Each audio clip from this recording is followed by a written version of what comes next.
Báyìí lẹ ṣe lè gba library yín tẹ́ máa fi kọ tó máa jẹ́ kẹ́ lè ráyè fi kọ kóòdù ní èdè Yorùbá. Báyìí lẹ ṣe lè gbà. Àkọ́kọ́ tẹ́ bá wo ojú fọ́nrán yìí, ẹ lọ wá sí website tí ó wà ní tẹ́rin líǹkì yìí. Màá fi sábẹ́ fídíò yìí torí ó lè má yé yín. Tẹ́ bá sún wálẹ̀, ẹ máa rí, tẹ́ bá sún wálẹ̀ àbí kẹ́ wá sọ́wọ́ òkè báyìí náà. Ohun tó bá wù kẹ́ ṣe, ẹ lè tẹ library báyìí. Ó máa wá sálẹ̀. Òun lélẹ̀ ní àkọ́kọ́ nígbà tẹ́ bá tẹ download báyìí. Tẹ́ bá sì tẹ download. Lọ́wọ́ ọ̀tún tẹ́ bá rí lọ́wọ́ ọ̀tún báyìí sí, ẹ máa rí pé ó ti wọlé. Kò jù bẹ́ẹ̀ lọ. Ibi ẹlẹ́kejì tẹ́ tún lè ti gbà ní GitHub page mi yìí. Òun lélẹ̀ lókè yìí. Màá fi sí orí website, màá fi sí orí síbi comment section fídíò yìí. Ó máa wà níbẹ̀, ó dẹ̀ máa níbi àpèjúwe fídíò yìí tàbí description. Tẹ́ bá ti lọ síbi líǹkì yìí, ẹ máa rí arduino.zip níbẹ̀. Ibi ìbàyìí lè ti máa gba library. Tẹ́ bá fọwọ́ kan library yìí sí, ó máa wọlé sórí laptop yín. Bẹ́ẹ̀ náà ni. Ẹ ti rí. Tẹ́ bá wọ power tó báyìí sí, ẹ ti pé ó ti wọlé síbẹ̀. Kò jù bẹ́ẹ̀ lọ. Ohun tó kù tá a ti máa sọ nípa ni bá ṣe ìyẹn nínú fọ́nrán míì bí Arduino IDE bó ṣe ń ṣiṣẹ́. Wọ́n máa ṣe kọ́kọ́ kọ kóòdù àkọ́kọ́ lórí Arduino IDE tí ò ní nínira rárá. Màá máa ṣe. Bàbá mi ẹ̀kọ́ apá tòní. Fún tẹ̀kọ́ apá tòní, ẹ máa kọ́ nípa bá IDE ṣe ń ṣiṣẹ́. A mọ̀ pé nípele àkọ́kọ́ ẹ ti kọ́ bí bẹ́ẹ̀ ń lo IDE, bẹ́ẹ̀ máa gba library tẹ́ máa fi kọ kóòdù ní èdè. Àmọ́ nísìn software tẹ́ máa fi kọ kóòdù ní èdè Yorùbá, ẹ máa ní láti mọ bóyá ń ṣiṣẹ́. Àkọ́kọ́, tẹ́ bá wo bí ọwọ́ ọ̀tún yín báyìí, wọ́n kọ file. Tẹ́ bá wọ wálẹ̀, ẹ máa rí file ńbẹ̀.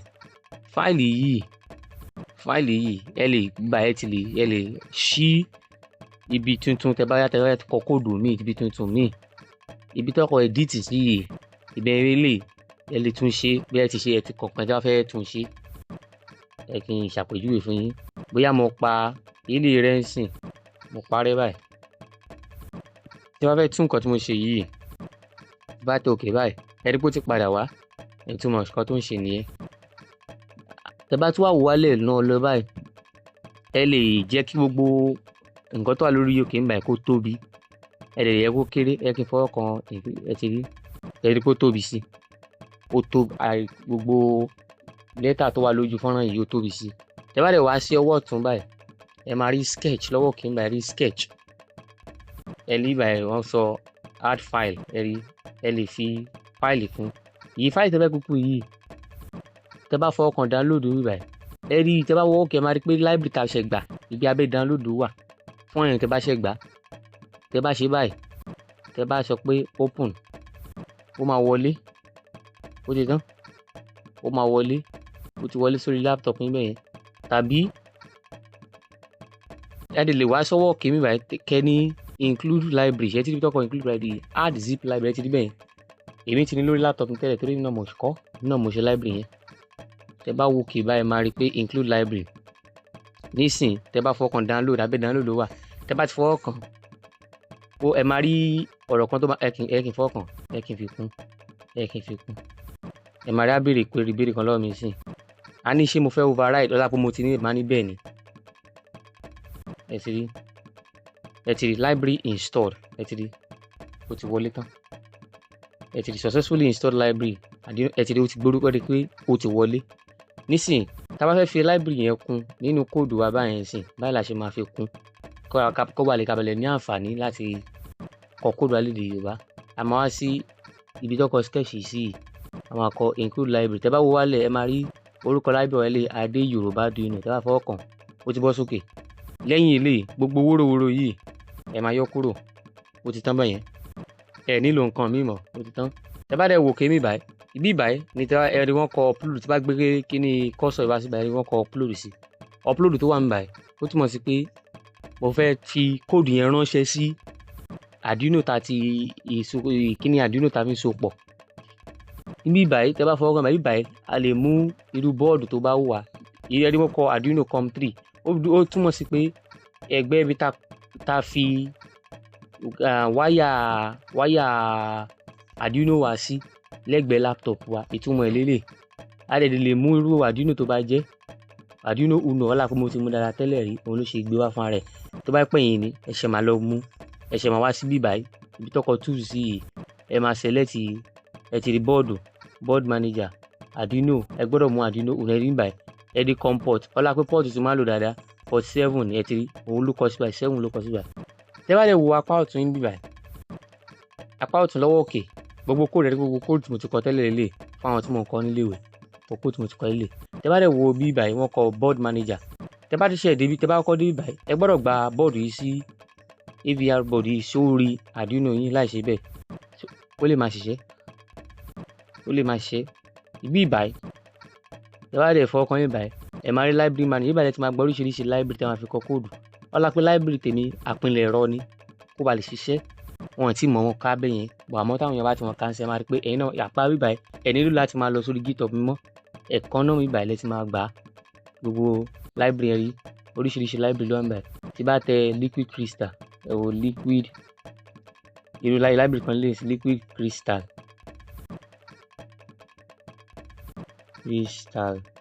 ó ti gbé wá, ẹ ṣe rí òun lélẹ̀, ẹ ṣe rí liquid crystal kan lè library yìí ń sìn, òun là ń lò fún ìfihàn.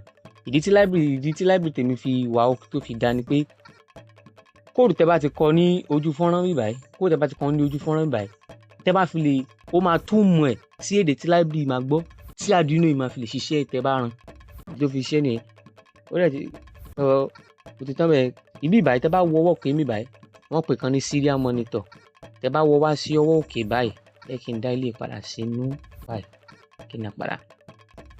Tẹ́ bá wọ wá sókè, gbogbo nǹkan bóyá ẹ fẹ́ tẹ nǹkan sójú àwòrán, ìyẹn tá bá ti bẹ̀rẹ̀ ẹ̀kọ́ ẹ máa mọ àwòrán, nǹkan tó ń pè ní tẹ àwòrán. Tẹ́ bá fẹ́ tẹ nǹkan sójú àwòrán, níbí báyìí la máa ti ka gbogbo nǹkan tó bá tẹ̀ sí ojú àwòrán. Lẹ́yìn ní apá ìbáyìí náà ni apá àti ilé ní máa parí sí. Apá tó tẹ̀lé ní báyìí, apá kẹta, apá kẹta bẹ́yẹn. Ó ní bẹ́ẹ̀ ṣe lè gba Arduino IDE yìí, software yìí tí mo ṣe àpèjúwe fún yín lálàkọ́ yìí, tẹ́ ṣe lè gbà ní èdè Yorùbá.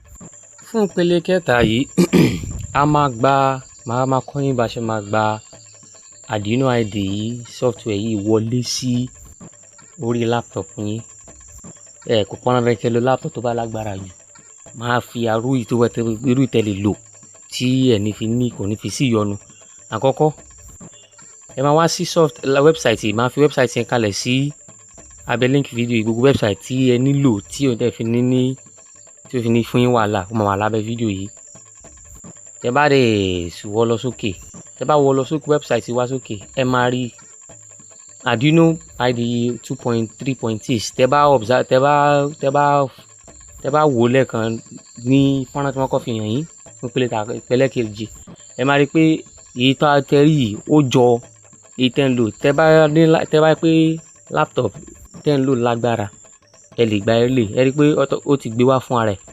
Níbí báyìí tẹ́ bá wá ibi tí mo wá fi kíní sí yìí, ẹ máa rí pé ó kọ Windows 10 or newer. Wọ́n lápẹ́ Windows 11 Pro mo ń lò, laptop tí mo ń lò 11 Pro ni. Torí ẹ̀ ló ṣe máa, tó bá dẹ̀ pé Apple laptop lẹ́ ń lò, bóyá ní macOS lẹ́ ń lò, ẹ̀rí macOS àbí Linux, èyí tó bá wù yín ẹ lè kọ́. Ibi ìbàdàn ti máa gbà, ibi ìbàdàn tẹ́ bá tẹ download, gbogbo àwọn máa gbé yín wá sí ìbàdàn, àbẹ̀rẹ̀ pé a máa gbà ó ti bẹ̀rẹ̀ download lọ. Ẹ kí n pọ̀ tẹ́tọ́ mo ti gbà tẹ́lẹ̀ rí, ẹ kí n dá padà. Nísìnyí tẹ́ bá sun wálẹ̀ fún àwọn tí wọ́n ní àǹfààní láti ní laptop tó tóbi dáadáa bẹ́ẹ̀ yẹn. Tẹ́ bá wo ìbàdàn, ẹ rí Windows 7 and newer. Ó sì mọ̀ sí pé àwọn tí laptop wọn tó lágbára pọ̀, tẹ́ bá ti tẹ́ bíbà ẹ dẹ̀ lè mú irú operating system tẹ́ bá ń lò, bóyá Linux lẹ́ ń lò, ẹ̀yin tẹ́ bá ń lo Windows 7 ilé ní ẹ má ṣe yẹn. Tẹ́ bá tẹ̀ ti wá sí orí website yìí, á mọ irú Windows tẹ́ ń lò.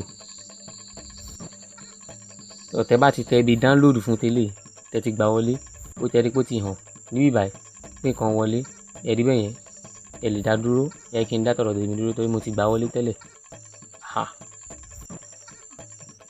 Nísìnyí tẹ́ ti gbà wọlé, Fún àwọn tó bá ti wá lọ ju báyìí lọ ní ìpele tó ti ju báyìí lọ, tẹ́ bá wẹ̀ máa rí Arduino App Lab eléyìí fún ìmọ̀ ẹ̀rọ bóyá robotics ìyẹn ẹ ṣe máa gba ìyẹn tá a ti kúrò ní gbogbo tá wà yìí, ibi tá wà yìí àṣẹ ń kọ́kọ́ lọ ni. Àmọ́ tá bá ti débi ìpele tẹ́ ti máa lo eléyìí Arduino App Lab yìí máa fi hàn yín.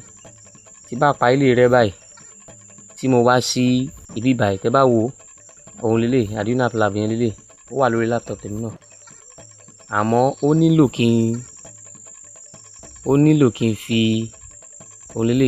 kí n fi Arduino IDE sẹ́gbẹ̀ẹ́ Arduino Q Arduino tuntun tó ṣe dálẹ̀ màá ní láti fi sẹ́gbẹ̀ẹ́ laptop mi kó tó iṣẹ́. Torí ẹ̀ ní a ní rí ju báyìí lọ lórí ètò tòní. Ẹ rí pé ẹ fi like, ẹ follow, kẹ́dẹ̀ share, kẹ́dẹ̀ fi ránṣẹ́ sí ẹni tẹ́ mọ̀ pé ẹ rí pé ti wá sókè. Ẹ rí kan tó kọ connect board. Tí ìbá ti fi bọ́ọ̀dù sí welcome to Arduino IDE, ẹ ti rí connect your Arduino Q. Tí ìbá fi lè fi bọ́ọ̀dù yẹn sí kò ní ṣiṣẹ́. Ó gbọ́dọ̀ rí bọ́ọ̀dù kó tó mọ nǹkan tó fẹ́ ṣe. Èyí Arduino bọ́ọ̀dù tá ń lò yẹn fún ẹ̀kọ́ kìíní ẹ̀kọ́ kejì tẹ́ ti rí ta. A ní rí ju báyìí lọ lẹ́ẹ̀kan sí. Ẹ oníyàn ṣe ọlọ́bẹ̀ ṣe ẹ̀yin tẹ́ fìfẹ́ jọ náà ẹ̀kọ́ àìbínú. Ẹ rí pé like, ẹ share, kẹ́dẹ̀ fi fídíò yìí ránṣẹ́ sí àwọn tí ẹ mọ̀ pé wọ́n ní àǹfààní láti kọ code àmọ́ ó wù àwọn náà káwọn náà kọ code àmọ́ èdè torí ọ̀rọ̀ èdè kò jẹ́ kó rí bí lọ.